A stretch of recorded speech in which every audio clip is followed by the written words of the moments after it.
This is an original animation cell from Ren and Stimpy in my collection I have framed here. I guess this is going to be kind of like a podcast. I'm not really going to show you anything. You can kind of just listen along. I just watched the documentary Happy Happy Joy Joy, the Ren and Stimpy story on Tubi. Came out about 5 years ago, maybe 6. I just found out about it, and it makes me want to tell my Ren and Stimpy story. So I work in healthcare. I'm a nuclear medicine technologist, and the narrative I always tell is that I've never been on the patient's side of the fence. I don't know what it's like to be a patient. I'm 51 years old. I've never been in a hospital as a patient. But to people that have known me a long time, and now to you, it's not exactly the truth, and I altered a little bit for people that were there. I really haven't been a patient in my adult life, but I was a patient once before I was an adult. When I was 17, I was working at Galaxy Lanes, the bowling alley, and after work we all bowled, and I am not a bowler, and I was not prepared, and one of the bowling shoes I was wearing kind of wore into the back of my ankle and created an open wound, which then got infected, traveled up my leg, and a gland got infected that needed to be cut open and drained. So for a couple of days, I actually was a patient at the age of 17. And believe it or not, it was at the hospital I now work at. But this was back in 1991, and my friends from the bowling alley, Sean, Lincoln, Tanya, and Angie, all came up to visit me one night. And I had the TV on when they walked in the room, and we all started talking and laughing, and I didn't notice the show change into the next one. And that's when Lincoln turned around and said, "Hey look, it's the Sean and Kevin show." And he pointed at the screen, and there was a cartoon on. It was the 3rd episode of Ren and Stimpy. This was September 8th of 1991, and it was the episode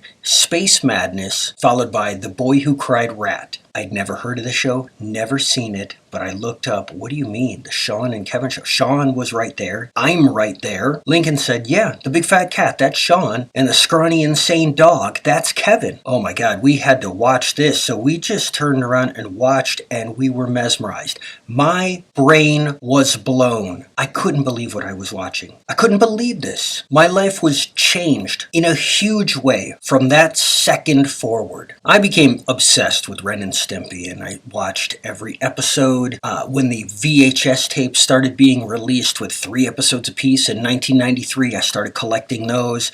I was taping episodes off of TV. When the internet first started out, I was involved in what was called tape trading, where you trade rare stuff on videotapes with other collectors of rare stuff, and I would get deleted scenes from Ren and Stimpy. I got some early hardware and software to digitize videotapes onto what were called VCDs, video CDs. This is before the invention of the DVD. I was getting the comic books, the CDs, where I still quote, your old pal Stinky Whistleteats, and stuff like that. I couldn't wrap my mind around where the ideas were coming from in this show, and one day in 1994, I was in my room drawing, as always. I was 20 years old, and I had the Flintstones on the TV, just playing in the background, and right then, 2 gangster characters are going door to door or something like that. One of them's name was Ollie, and the other was Sven. And Sven couldn't get the name straight. And Ollie was trying to straighten him out, and all of a sudden I heard, you are Ollie, I am Sven. You are Ollie, I am Sven. That was a line from a Ren and Stimpy episode. Right there I realized, oh, all of these ideas come from somewhere. They're just references I've not been exposed to. Everything makes sense. There's a reason for everything,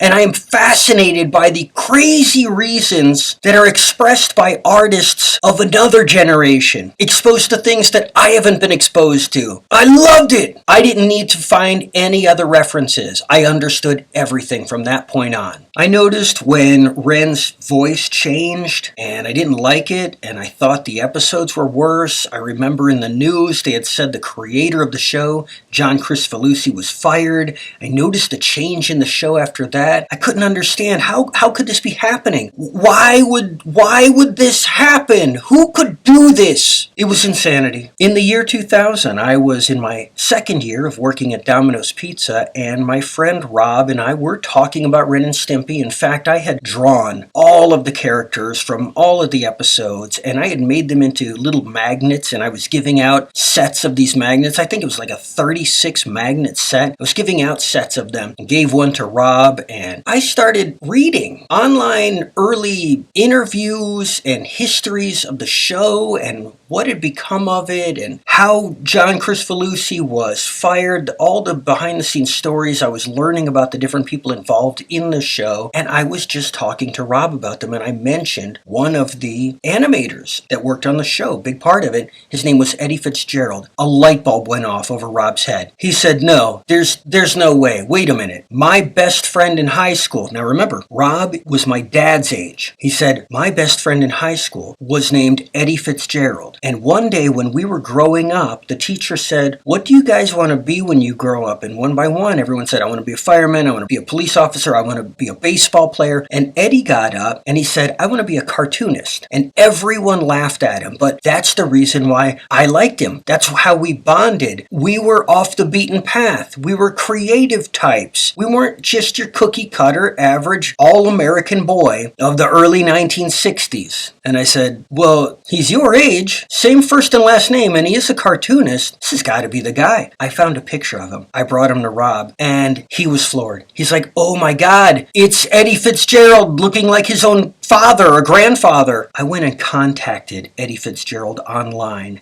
and asked him if he remembered my friend Rob Amore, Bobby Love.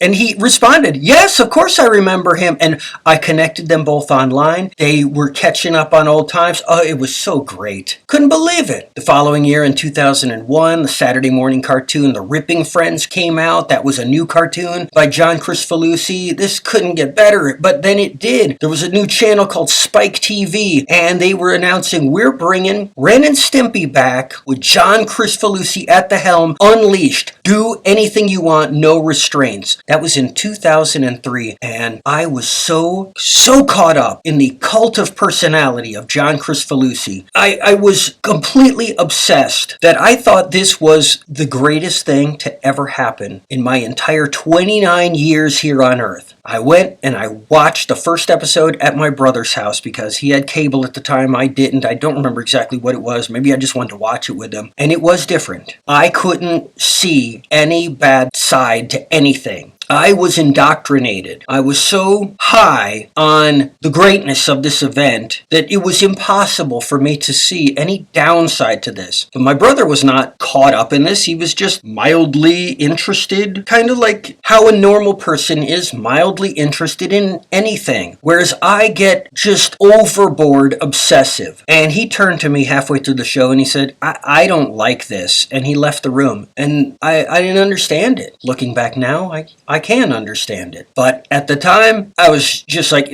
you're crazy. Fine. Leave. Whatever. Who needs you? It's just for me anyways. The next year, 2004, all of the Ren and Stimpy episodes started to be released on DVD. Now I could have the greatest quality copies of every single episode, plus behind the scenes features, deleted scenes, interviews, everything. And the only thing that wasn't 1,000% fantastic about this was there were some interviews with John Kricfalusi and these very young girls that worked at his animation studio, and little bits of it kind of seemed strange to me. They harkened back to some of the things I was reading in the interviews and histories in the 90s, and I just wasn't piecing it together. But I just was like, wait a minute, what? You were at her 14th birthday? How is this? What's going on here?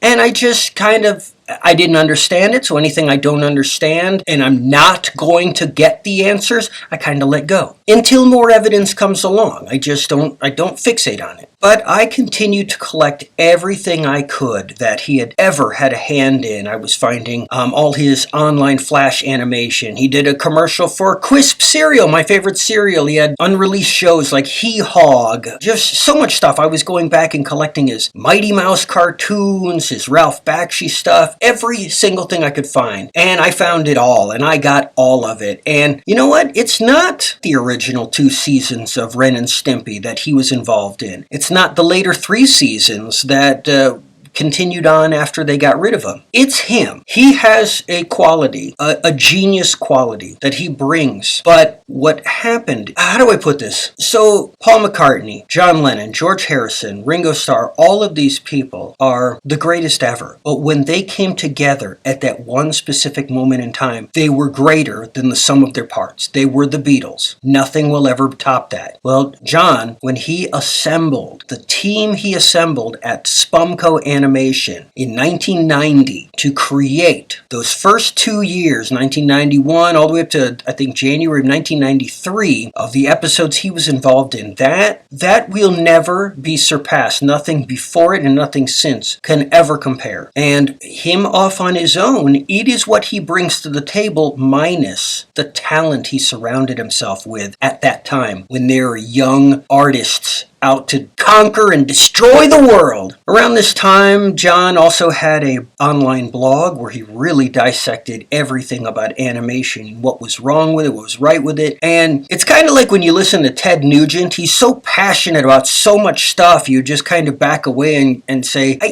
really don't want to ever meet you because I can't keep up in these arguments. I don't want to get caught into an argument with you. I don't actually necessarily disagree or agree with you. You're kind of talking above my head, above my pay grade at all times. But he did point out some things to me that it cemented why I didn't like some things. So after Ren and Stimpy was over and done with, and my daughter was born, and now she was getting into like toddler age up to kindergarten and through elementary school, there were Nickelodeon shows on that it's now 10 years or less removed from Ren and Stimpy, but it's still Nickelodeon. But the shows were so different. I would watch them with my daughter. I didn't necessarily hate them. I just enjoyed spending time with her, but I remember actually saying multiple times out loud, which I don't even know why I did. I mean, how's my daughter going to answer this? It was just like rhetorical questions. I would say, why does this look so bad? Why is this drawn so bad? And I was talking about Rugrats. And everything kind of stemmed from there. All those cartoons at the time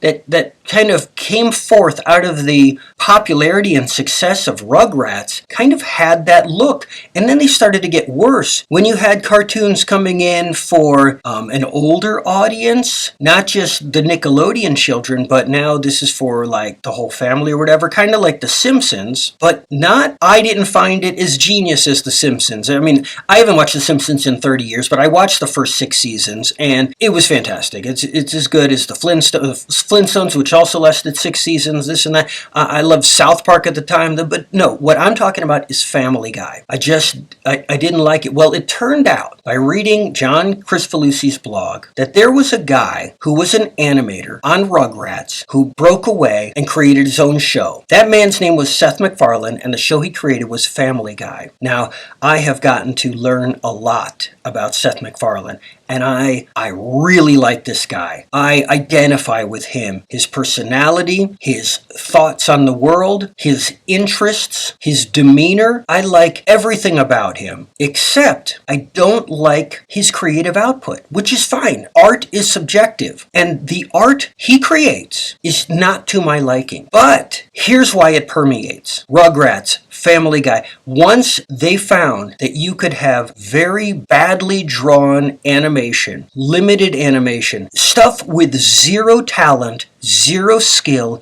zero time, zero budget, and make untold amounts of profit and success. That became the standard. Why put the time and money and investment into gathering geniuses together to go over budget and past schedule every episode like we had in Ren and Stimpy, when you don't have to? You can have a success with something your kindergartner could draw, your kindergartner could think up with a $5 budget. And so everything's kind of been crap ever since. In 2012, I met Billy West, the voice of Stimpy. In 2014, I met Bob Camp, who was the senior animator at Spumco. He was John Kay's best friend, and then he's the guy who took over the studio when it became Games Animation, when they fired John. They've never spoken since 1992. I met him in 2014. Turns out he's the artist on my very favorite comic book book as a child, G.I. Joe issue 11. A comic I read so much as a kid, it actually fell apart. And here's just a little funny side story about Bob Camp. So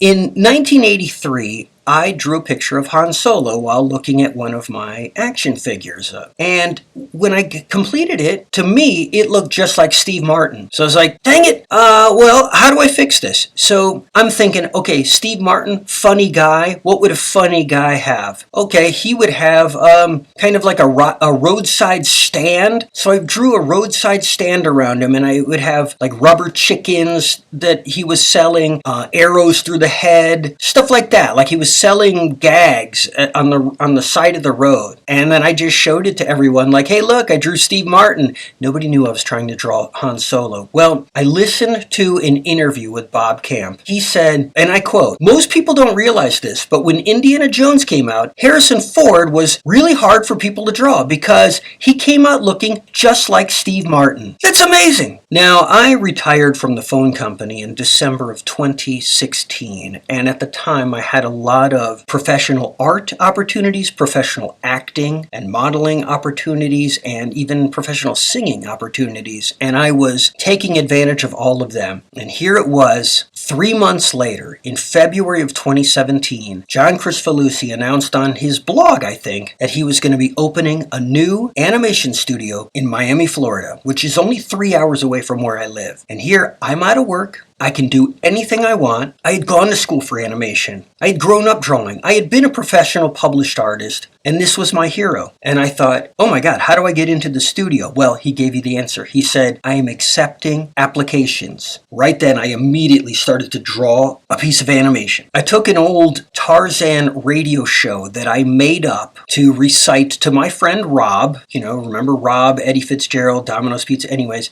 from decades earlier. And it was very funny, short radio show that I had created and did all the voices. And because I had, memorized it, I recorded it. That was my audio track, and I started animating it. I put about 80 hours into it, and then I sent it off. That was March of 2017. I never heard back from him, but March of 2018, exactly 1 year later, the allegations came out about the underage girls that John K. had groomed over the years. And, it was past the statute of limitations. There were no crimes he could be charged of, but he could not open his studio. He was forced into retirement, and you can watch the documentary and learn all about it yourself. Yes, he is not whatever it was I deified in my head. He was a human being, and human beings can do great things and they can do bad things. And John Kricfalusi, just like me and just like everyone I've ever known, is a mixture of all of it.